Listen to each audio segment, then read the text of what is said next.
This is a response to those who created a video and spread a false idea about the Prophet Muhammad ﷺ. When talking about the Prophet Muhammad ﷺ, keep in mind that he is talking about the greatest individual in history. And this is not a baseless claim. Yes, this is not a baseless claim. For the one who reads his biography and his mannerisms and ethics while keeping aside all preconceived notions would certainly reach this conclusion. Some fair and just non-Muslims have reached this conclusion as well. Let me tell you some of the Prophet's manners and characteristics. The Messenger had an excellent, complete and sound intellect.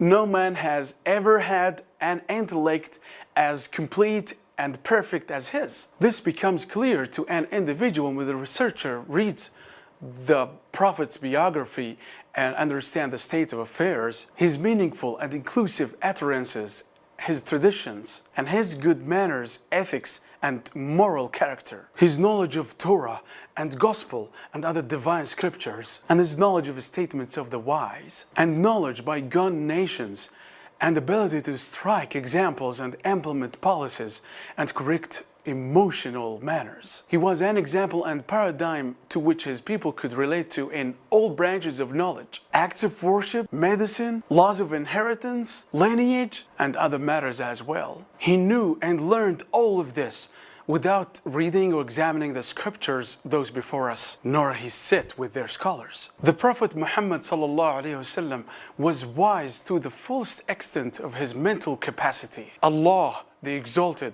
informed him of what had taken place in the past and what would take place in the future. And this is a sign that the dominion belongs to Allah and He is capable over all things. The Prophet Muhammad ﷺ would always go do deeds through which he would seek the pleasure of God.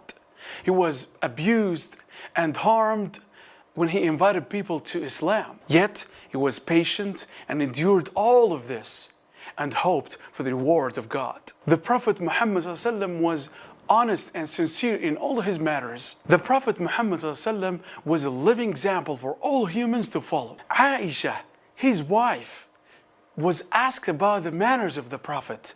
She said his manners were the Quran. In this statement, Aisha meant that the Prophet Muhammad ﷺ abided by its laws and commands and abstained from its prohibitions. The Prophet Muhammad ﷺ had a great forbearance. One of his companions came to the Prophet Muhammad ﷺ, complaining about a tribe who refused to accept Islam and asking him to curse them. But the Prophet Muhammad ﷺ raised his hands in prayer and instead said, "O Allah, guide this tribe and bring them to Islam." The Prophet Muhammad was the kindest of people. The Prophet Muhammad was fearing God and mindful to not trespass the limits of God. The Prophet said, "Sometimes I return to my family. I would find a date of fruit on the bed.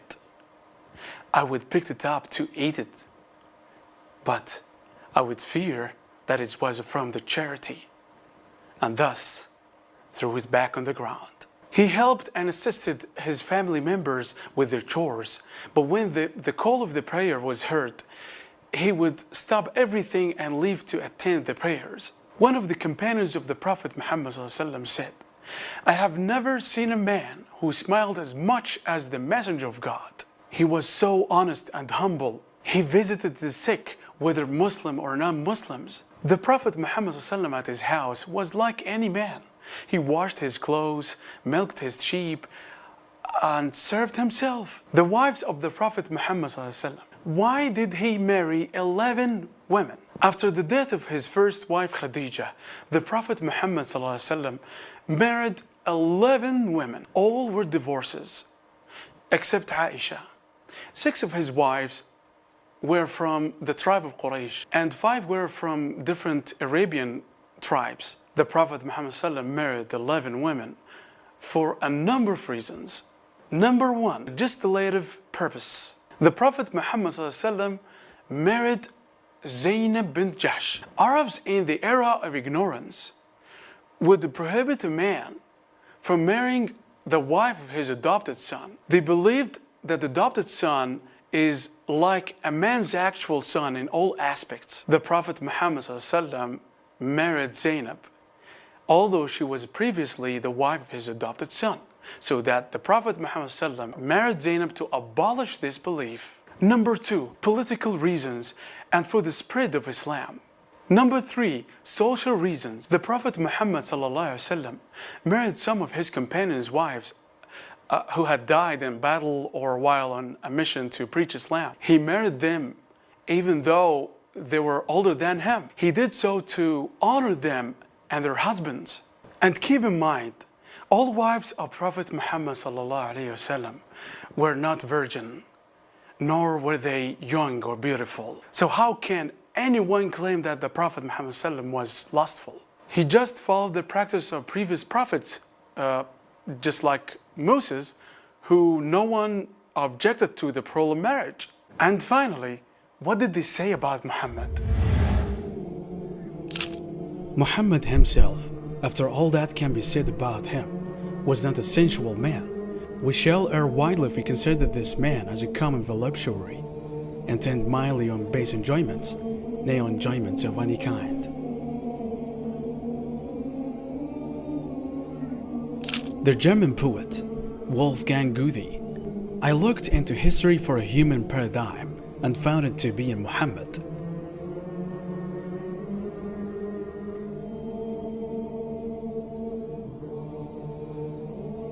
Professor Keith Moore said in his book, The Developing Human, "It's clear to me that these statements must have come to Muhammad from God or Allah, because most of this knowledge was not discovered until many centuries later. This proves to me that Muhammad must have been a messenger of God or Allah."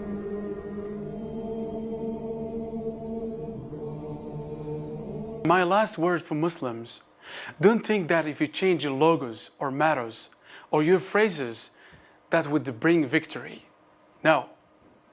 Following the noble manners and ways of Prophet Muhammad ﷺ would bring victory, definitely.